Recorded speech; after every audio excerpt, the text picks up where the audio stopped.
Hey kids, this is Ivan. How you doing? Wanted to make a quick reflections, impressions, recap video of our session of the Veil we had this weekend. And as I said in the video I made on Uncharted Worlds just yesterday, my intention with these two videos is to kind of just be very game specific or session specific, and then make a longer video. Hopefully it won't be too long, but I have this feeling it might be, in terms of my impressions about playing Powered by the Apocalypse as of right now. What have I run into, what have I observed and experienced, and all that sort of thing. I want to preface all this by saying I'm having a lot of fun exploring Powered by the Apocalypse games. I'm having a lot of fun getting people's perspectives on them, and I'm having a lot of fun with these two specific games. So the session itself was a blast, a lot of fun. It was really enjoyable. Actually, we were buffeted around like crazy. Same old G warned us that he was going to bring the hammer down, pull out all the stops, really see, how we could use the Game Master moves in the book to good effect. Because we are experimenting with how does this game work? How do we play this rules as written? How do you actually correctly play the Veil? And we've been having fits and starts, and we've been having discussions about, well, how should we do this? And that's more fodder for the other video. But we've had some disagreements. We've had some places where it didn't feel instinctual, and we had places where it just didn't feel like it lined up with our previous game experience or biases, and we had some disagreements about what certain I think we brought certain baggage to the game with us, and Anthony's recap video actually does a better job than I would probably do about talking about beliefs and how Anthony and myself kind of came in more with an idea, well, a belief is a belief, and the game suggests that it's more of a goal, and same old G's Burning Wheel experience came to bear with that. So one of the things I tried to do for this session, I believe I did successfully, was to rewrite my beliefs as concrete goals, things that I could actually accomplish. So I wrote goals. They weren't really beliefs, if you actually looked at them. Anyhow, so we got buffeted quite a bit. And part of getting battered, it was almost noir. I'm not sure if it's really officially a noir feel, but it sure felt like it.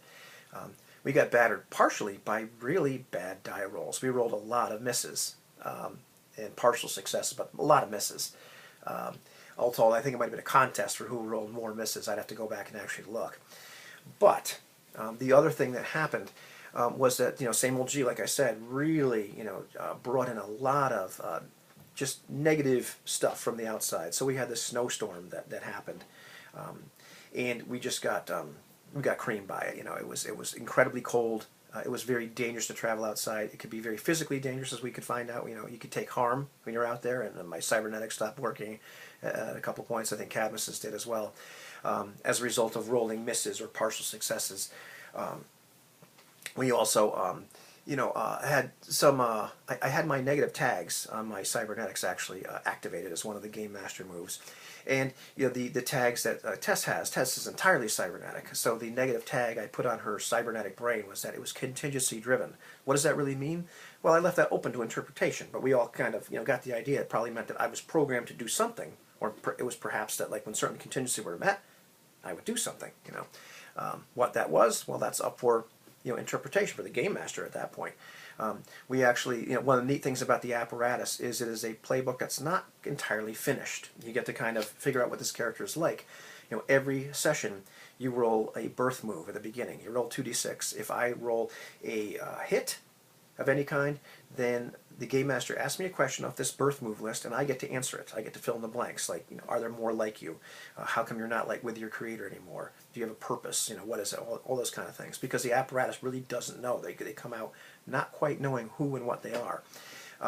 However, if you roll a miss, which I did this session, then I ask the Game Master one of those questions, and they get to answer it. So the creation of your character, in my case, isn't all mine, which is pretty interesting. We play to find out, literally, or play to make up what this character is, which is kind of neat. So, and the way you're supposed to do that is kind of weave that question, the answer to that question, into the session itself, which we are getting better at, but sometimes we have a tendency to blurt out yes, no, whatever, but then put it in the session later on. So that, that happened there, but that's really cool. The other thing about the apparatus that is not finished is not all of the emotional states are unlocked. You only start with one. And the states replace stats in other Powered by the Apocalypse games. In other words, what your emotional state is when you do something, that determines what kind of modifier you have. and you can spike out in a state, and there's all kinds of nifty little emotion mechanics that go on with that, which I managed to spike out one time this game as well, which is cool, because we're trying to encounter everything that this game has, and bump up against all the rules, all the procedures for play. And so same old G activated this negative tag on a few occasions where I got instructions to rendezvous with somebody. I got a hit list, people that I'm supposed to kill, of which, of course, Cadmus is one. And there's a you'll have to watch the session, but there is, he kind of, same old G weaved in the disease that Cadmus has as the dying, and weaved in a little bit more of what's going on with the veil. I'm not sure if that was intentional, but I think Samuel G said they kind of just sort of intersected at one point, which was really neat. I believe Anthony made up another symptom of his disease. So we got the crap beat out of us, and we had some very bad die rolls. We had a bad link move, link move gone wrong as Anthony rolled to see what his relationship with somebody else was. Cadmus rolled, and wasn't good, and it ended up with a fight, where the G had the NPC sucker punch Cadmus, and then you'll have to watch Anthony's Reflections video or the actual play to see what happens, but it was pretty brutal. And we finally end up in this train station, a city away, or several cities away, actually, although it's one big mega city, but in real life it would be several cities away. And we finally meet one of my counterparts, and because what was happening as my negative tags were being activated is I was resisting. I decided not to do what I was being compelled to do, and I took harm. I took electrical damage harm at one point. We finally realized it might be a good idea to find out, what was going on in general with the veil, because the veil watches you, as Samuel G says. It watches you all the time, and my counterpart might have some information. We, exit the train. There's crosshairs right on Anthony's, Cadmus's chest, Anthony's character's chest, and that's how the scene ends. So I've been handed this. I now have to game master the next 3 sessions with this cliffhanger. How do I resolve that? My character is now a non-player character. Meanwhile, Samuel G's character Yorn is several cities away, and Anthony's character isn't supposed to die for another week because he's the dying. Maybe he'll die right there, right now. It'll be game over. But we don't know what's going to happen. So I've been handed that. I'm going to get handed a game master sheet, which Samuel G has already filled out with some interesting details. So, very satisfying session. A lot of good role play. Now here's my impressions on a game. Were we playing the game right? And I still don't know. I noticed from my standpoint, as a player, you're not supposed to ever name moves. You're simply supposed to say what you do. And when a move activates, the game master will tell you that a move activates. I found myself looking over my sheet, mostly because I didn't want us to miss one. So, every once in a while, as my character was doing things, I was looking down, not in a gamey sense, thinking, well, what can I activate here? This will be really cool, except for one instance. But more like I didn't want us to miss a move. So I have a tendency to do that in this game, especially in the Veil. Unlike Uncharted Worlds has, but like most Powered by the Apocalypse games, has a lot of moves that are really, very specific, or they have unusual names, or they're specific to very certain situations, or their moves are similar to each other but not quite so, that sort of thing. So I didn't want to miss one. So I'm constantly looking at my sheet. I catch myself doing that, or kind of announcing the move. So I'm not playing it right in that regard, and it's just a little awkward at this point. I did actually, the one thing I get a little gamey with, with that sheet, is I think it's the Abyss Stares Back move is what it's called in the Apparatus Playbook. I could be wrong. It's pretty much how you unlock another emotional state. You can have a conversation with another character, non-player character or player character, or observe the world in a certain way where you can gain some more insight into the nature of humanity and unlock your emotional states. And I want them unlocked because the character will be more interesting at that point, because I get to experience more of that play between the emotional states. So I did do that. I also noticed from a Anthony had already mentioned in his video, he felt that he was asking some of the questions when he analyzed things. He was probably asking too much, and I have mixed feelings on that. The way a lot of the questions are written, and not only this game, not only in the Veil, but other Powered by the Apocalypse games. This is going to be more of a subject for the other video, but they're very specific, and you only have a certain list of questions you can answer on a success, like with an analyze move. And he was kind of altering them just a little bit. And I always get the feeling like they should be asked questions like this, not just this list of questions. But that's personal opinion. And he kind of modified them a little bit. He wondered to himself, was I playing this wrong? Was I pushing too hard? As far as, Game Master wise, I enjoyed how how the session went. He did things that I would have done in a normal game session without procedures for how you are to run as a game master. I still question whether or not we're running it right. And what I mean by that is there are criteria for when you use a game master move.